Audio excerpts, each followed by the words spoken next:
ये एक गरीब लाडो और उसकी छोटी बेटी रानी की कहानी है। छोटी रानी अपनी माँ से कह रही थी, माँ ये देखो हमारा घर कितना खराब हो गया है, ये कभी भी टूट सकता है और रात को खाने के लिए भी कुछ नहीं है। अब हम लोग कैसे गुजारा करेंगे? नहीं नहीं, आप परेशान ना हो, ये घर इतनी आसानी से नहीं टूटेगा। और आप फिक्र ना करो, मैं जाकर कुछ देखती हूँ, मुझे कुछ न कुछ खाने को मिल ही जाएगा। आप घर रहना, बाहर ना निकलना। फिर इतने में ही रानी की माँ लाडो अनाज ढूंढने के लिए बाहर निकल जाती है। लाडो यहाँ वहाँ बहुत देखती है कि मुझे कुछ ना कुछ खाने को मिल जाए, लेकिन उसे बेचारे को कुछ भी नहीं मिल रहा होता। आखिरकार बेचारी परेशान होकर कहती है, अब मैं क्या करूँ, मैं रानी को क्या जवाब दूंगी? मुझे तो कुछ भी नहीं मिल रहा और वो बेचारी भूखी होगी। अब मैं क्या करूँ? मैं उसे घर जाके क्या कहूँगी? माँ आप खाली हाथ आ गई, यहाँ मेरे लिए कुछ भी नहीं लाई खाने को। मुझे बहुत भूख लगी है, आप कुछ क्यों नहीं लेके आई?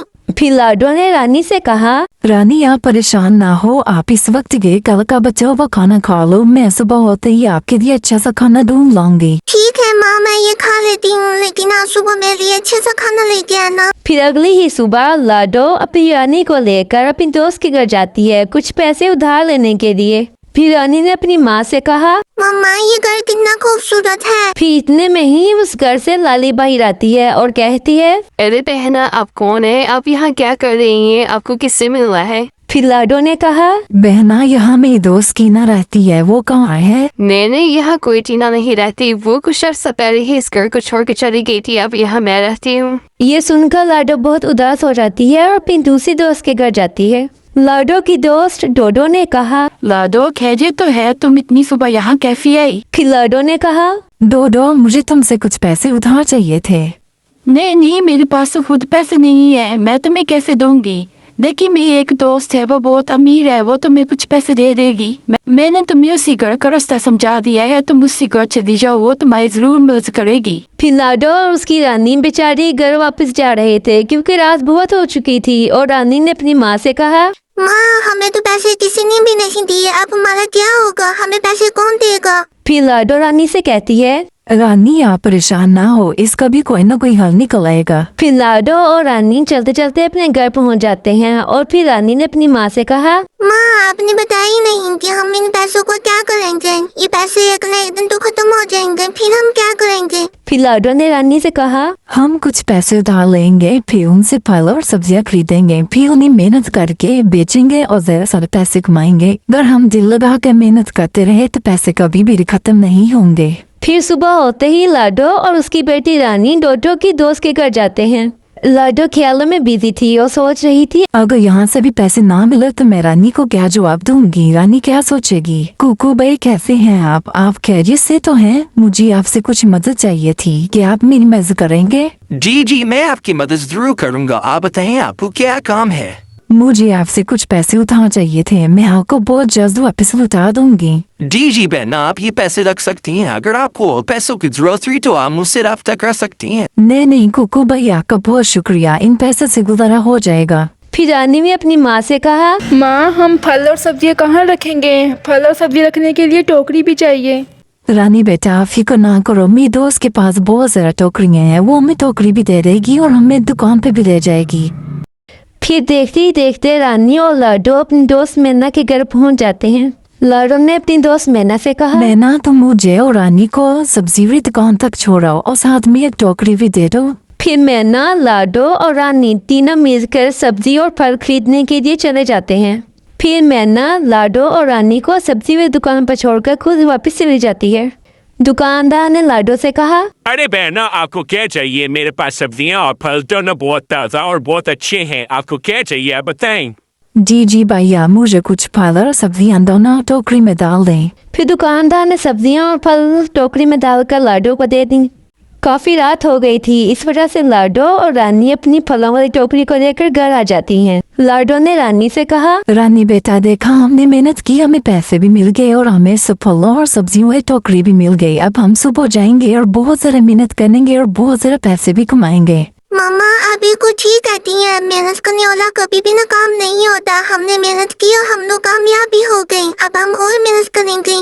फिर सुबह होते ही लाडो अपनी टोकरी लेकर बाजार चली जाती है। फिर लाडो के पास कबूतर भाई आते हैं और आकर कुछ सब्जियां खरीदते हैं। अभी कबूतर भाई जाते ही है कि पीछे कौवा भाई भी आ जाता है। अरे बहना मुझे कुछ फल दे दो। लाडो बहुत ज्यादा खुश थी कि लोग मेरे पास आ रहे हैं और मेरे फल और सब्जियां खरीद रहे हैं। अभी लाडो आगे जा ही रही थी कि उसे रास्ते में एक जख्मी चिड़िया मिलती है। उस चिड़िया ने लाडो से कहा, आंटी आप मुझे कुछ खाने को दे दे, मेरे पास पैसे भी नहीं है और मुझे बहुत भूख लगी है। जो दिल करता है आप इस टोकरी से खा सकती हो। और ये बताओ आप इतनी जख्मी कैसे हुई और आपका घर कहाँ है? फिर उस चिड़िया ने कहा, मेरा नाम बुलबुल है और मेरे ऊपर किसी परिंदों ने हमला कर दिया था।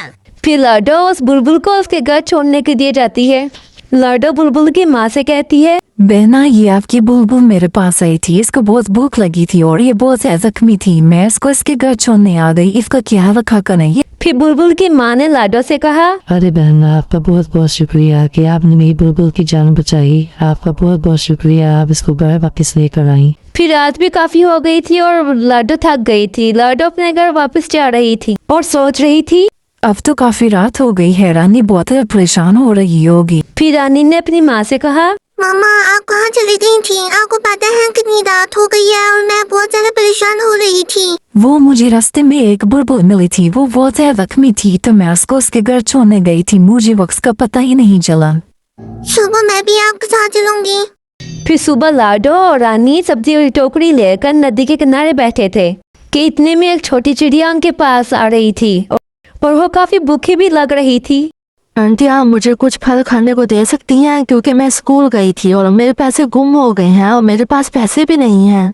जी कोई बात नहीं, आपको जो जो खाना है आप इसमें टोकरी में से दे सकती हो। जब शाम को रानी और लाडो घर वापस आते हैं तो रानी ने अपनी माँ से कहा, मामा आपने उसको फ्री में फल क्यों दिए? आपने उससे पैसे क्यों नहीं दिए थे? रानी बेटा ऐसा नहीं सोचते, वो जरूरतमंद थी और जरूरतमंदों की मदद करनी चाहिए। मामा अगर हम ऐसे ही दूसरों की मदद करते रहे तो हम अपना घर भी नहीं बना पाएंगे और ना ही ज्यादा सारे पैसे दे पाएंगे। रानी बेटा क्या हो गया है? ऐसी बातें नहीं सोचते, आपको ऐसी बात नहीं सोचनी चाहिए, हमें दूसरों की मदद करनी चाहिए। अगले दिन रानी सब्जी बेचने जा रही थी कि वो अचानक गिर गई। उसके फल सब्जियां और सारे पैसे नीचे गिर जाते हैं। लाडो बहुत ज्यादा परेशान हो जाती है और रोने लग जाती है। लेकिन ये सारा मंजर वही बुलबुल चिड़िया देख रही होती है जिसकी लाडो ने जान बचाई थी। बुलबुल अपने घर जाती है और जाकर अपनी माँ को सब कुछ बताती है। मम्मा आपको पता है जिससे आंटी ने मेरी मदद की थी आज उसके साथ बहुत बुरा हुआ, उसके सारे फल पैसे और सब्जियां नीचे गिर गई, उससे भी बहुत ज्यादा चोट लगी और वो बहुत ज्यादा रो रही थी। अच्छा तो ऐसी बात है। मामा जी आपको क्या हुआ? आपकी फलों वाली टोकरी कहाँ है? आपको क्या हुआ? आप रो क्यों रही हैं? आप इतनी परेशान क्यों हैं? क्या हुआ बताएं? रानी बेटा जब मैं सब्जी बेचने के लिए जा रही थी तो मैं वहाँ पर गिर गई, जिसकी वजह से सारी टोकरी में से फल और सब्जियां नीचे गिर गई और वो खराब हो गई। और दूसरी तरफ बुलबुल और उसकी माँ फल और ज्यादा सारे पैसे लाडो के घर लेके जाने को तैयार थे। रानी की माँ ने बुलबुल की माँ से कहा, अरे बहना आप इतना ज्यादा सामान लेकर हमारे घर। बुलबुल की माँ ने कहा, बहना मैं ये सारा सामान आप लोगों के लिए लेके आई हूँ और साथ में मेरा घर भी मैं आप लोगों को देना चाहती हूँ क्योंकि हम ये शहर छोड़कर जा रहे हैं, इस वजह से मैंने सोचा कि आपको अपना घर दे। देखो रानी बेटा आज हमारे पास घर भी है, पैसे भी हैं और फल भी है। अगर हम किसी के बारे में अच्छा सोचते हैं तो हमारे साथ भी अच्छा होता है। देखो हमारे पास कुछ भी नहीं था और आज हमारे पास सब कुछ है। हमें हमेशा दूसरों का ख्याल रखना चाहिए और दूसरों की मदद करनी चाहिए। कभी भी किसी के बारे में बुरा नहीं सोचना चाहिए और ज्यादा से ज्यादा मेहनत करनी चाहिए।